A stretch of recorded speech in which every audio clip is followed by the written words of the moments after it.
고종이 명성황후 시해 사건 당일 사건의 징조를 미리 알고 있었다는 사실과 황후를 살해했던 일본인들의 이름 등이 명시된 문서가 발견됐었습니다. 명성황후 시해 사건 발생 당시 주한 러시아 대리공사였던 카를 이바노비치 웨베르가 이틀 뒤 본국에 사건 경위를 보고한 것으로 A4 용지 300여 쪽 분량입니다. 이 보고서에는 사건 발생 직후 고종이 발표한 성명서, 전 대한제국 러시아 공사 이범진과 당시 궁정경비대 불행이었던 이학균 등 당시 국내에 있었던 사람들의 보고서, 사건 현장을 직접 목격한 한 상군과 러시아인 건축기사 세르진 사바틴의 증언록 등이 첨부되어 있습니다. 고종이 성명 내용을 구술하던 중 의식을 잃어 성명서는 더 이상 서술되지 못했다고 당시 통역관은 적었습니다.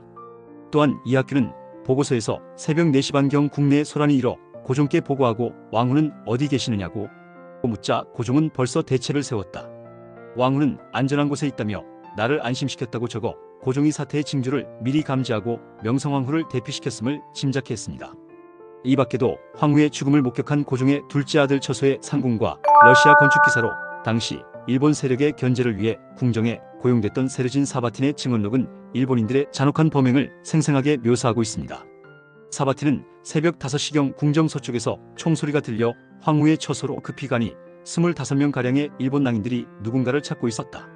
그중 절반가량이 황후의 방으로 들어갔다면서 당시 상황을 자세하게 서술했습니다. 그는 일본 낭인들이 황후가 있는 방으로 들어오는 것을 국내 신하들이 막자 칼로 팔을 베어버렸다. 황후가 상궁 옷을 입고 상궁 무리 안에 섞여 있어 누가 황후인지 알아볼 수 없게 되자 일본 낭인들은 한 명씩 끌어내 250cm 높이에서 아래로 떨어뜨렸다.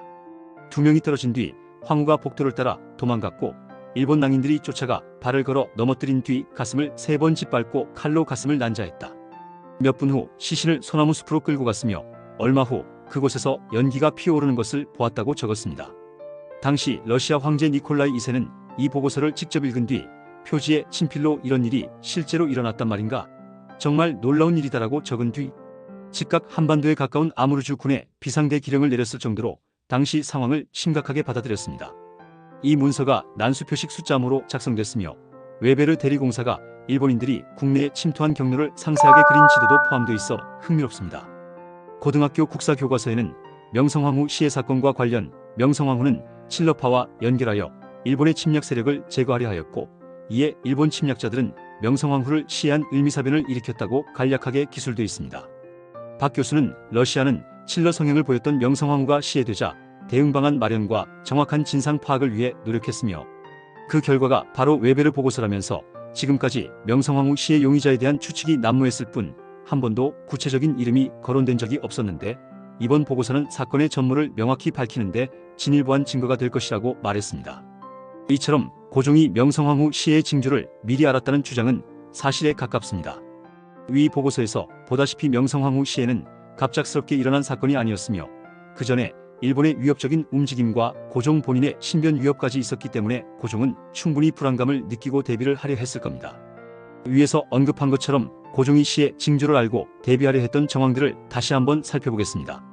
고종은 명성황후의 신변 안전을 염려하여 조선인 시위대를 만들고 그것으로도 부족하다고 판단하여 러시아인 사바틴 등 외국인 경비원까지 고용했습니다.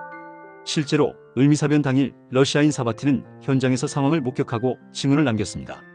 그리고 을미사변이 일어나기 전 친일파 박영효가 고종과 명성황후를 폐위하거나 제거하려는 음모를 꾸몄다는 제보가 있었습니다.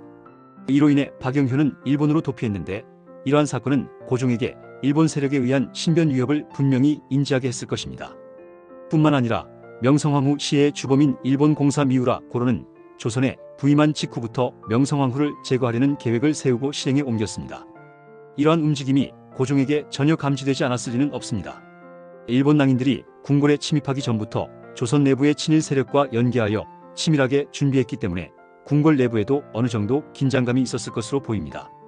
결론적으로 고종이 명성황후 시해 당일의 구체적인 계획을 미리 알았다고 보기는 어렵지만 일본 세력에 의한 명성황후의 신변 위협이 고조되고 있음을 충분히 인지하고 대비하려 했다는 것이 일반적인 역사적 해석입니다. 이러한 불안감과 대비 노력에도 불구하고 일본의 계획은 치밀하게 진행되어 결국 비극적인 결과를 초래했습니다. 이러한 역사적 사실들은 고종이 단순히 무지했던 것이 아니라 복잡한 정치적 상황 속에서 최선을 다하려 했음을 보여줍니다.